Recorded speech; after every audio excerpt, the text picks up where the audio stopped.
Pessoal do Educalá, a resenha do livro de hoje é Crianças com Necessidades Especiais, uma ajuda para pais cansados. Bom, antes de entrar propriamente na resenha do livro, eu gostaria de contar o testemunho de como esse livro me ajudou, afetou a minha vida e a vida do meu marido. Bom, no segundo trimestre da minha gestação, nós descobrimos que eu tinha uma deficiência na tireoide, e que essa deficiência está afetando o crescimento do bebê. O endócrino nos alertou que, por ter descoberto de forma tardia, a criança poderia nascer com deficiências cognitivas e neurológicas. Então, para mim, isso me trouxe muita ansiedade e apreensão. Vários questionamentos vieram à minha cabeça de que como eu cuidaria de uma criança com alguma necessidade, como seria a rotina do meu lar, como seria educar uma criança assim. E eu comecei a ficar apreensiva, mas com a ajuda de Deus e do meu marido, eu consegui descansar na providência divina. E esse livro me trouxe uma exortação,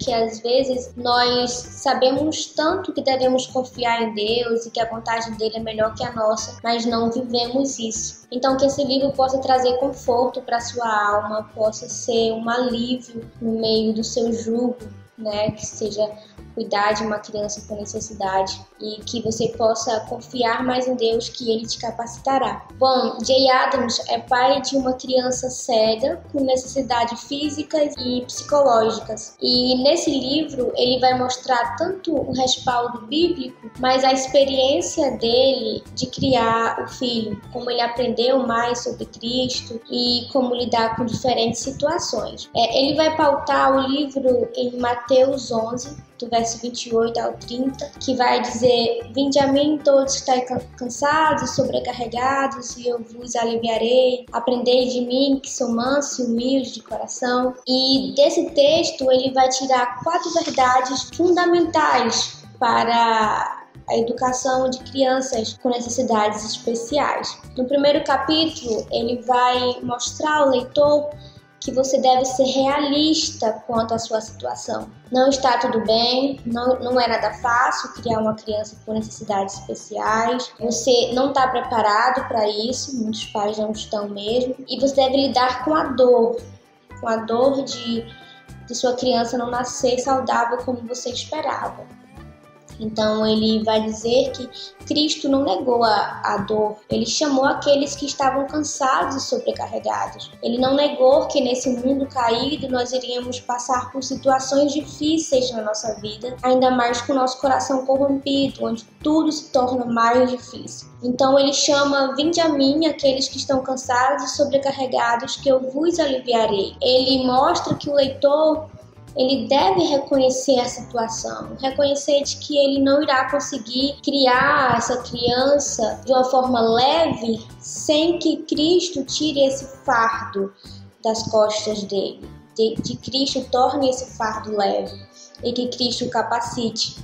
Então ele entra já no segundo capítulo falando que nós devemos não só reconhecer, mas devemos clamar ao Senhor ajuda, clamar ao Senhor que possa nos dar sabedoria, que Ele possa nos ajudar com as diferentes situações que podem vir com a criança, que mais na frente você possa se alegrar com as dificuldades que passou com ela e assim aprender mais dele. E ele fala no terceiro capítulo que você deve reconhecer a sua responsabilidade, que a sua criança, tendo necessidade ou não, ela é sua responsabilidade. Ela é uma herança do Senhor e você precisa ensiná-la no caminho que se deve, você precisa discipulá-la, você precisa moldá-la conforme Cristo deseja, e junto com o Espírito Santo. E ele vai mostrar que nós não devemos nos apegar à nossa autossuficiência, ao nosso egoísmo e negar a ajuda de familiares, da igreja, de amigos, porque uma das formas de que Cristo nos dá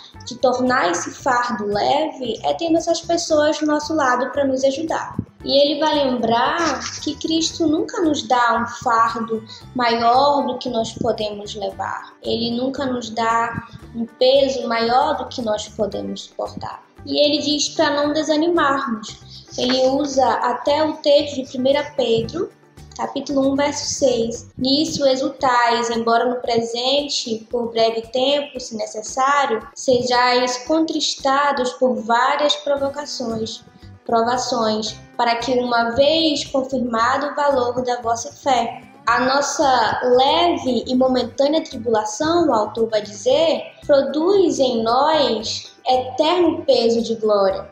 Ele vai colocar lá o texto de 2 Coríntios 4, do verso 16 ao 18. Acima de toda comparação, não atentando nós nas coisas que se veem, mas nas que não se veem.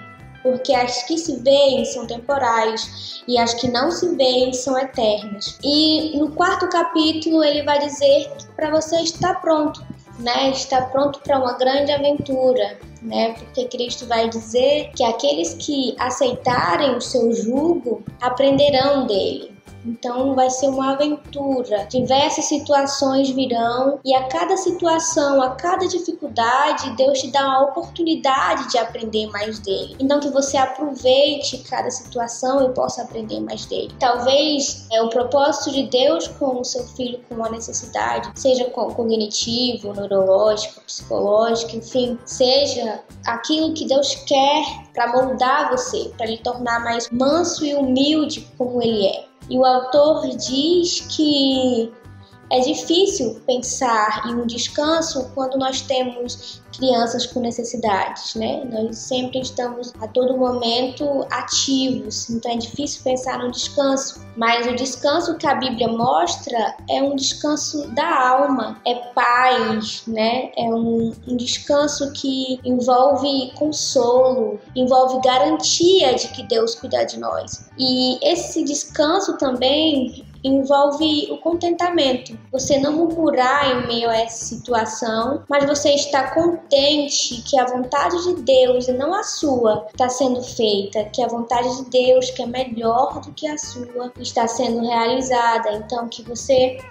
se contente no meio da situação. Reconheça sim a dor, reconheça a dificuldade, clame ao Senhor, mas se alegre nele por ter o privilégio de ter uma criança com necessidade. Claro, o privilégio é de todos nós por termos filhos, mas muitas vezes nós aprendemos mais quando nós temos uma criança com necessidade ou alguém próximo tem. Nós nos aproximamos mais de Deus, nós aprendemos mais de Cristo. E como o autor diz, ele descobriu muitos pecados no coração dele e pôde tratá-los através da criação do seu filho. Então, que nós possamos confiar em Deus, confiar que a providência de Deus, a vontade de Deus é melhor do que a nossa, imensamente melhor do que a nossa.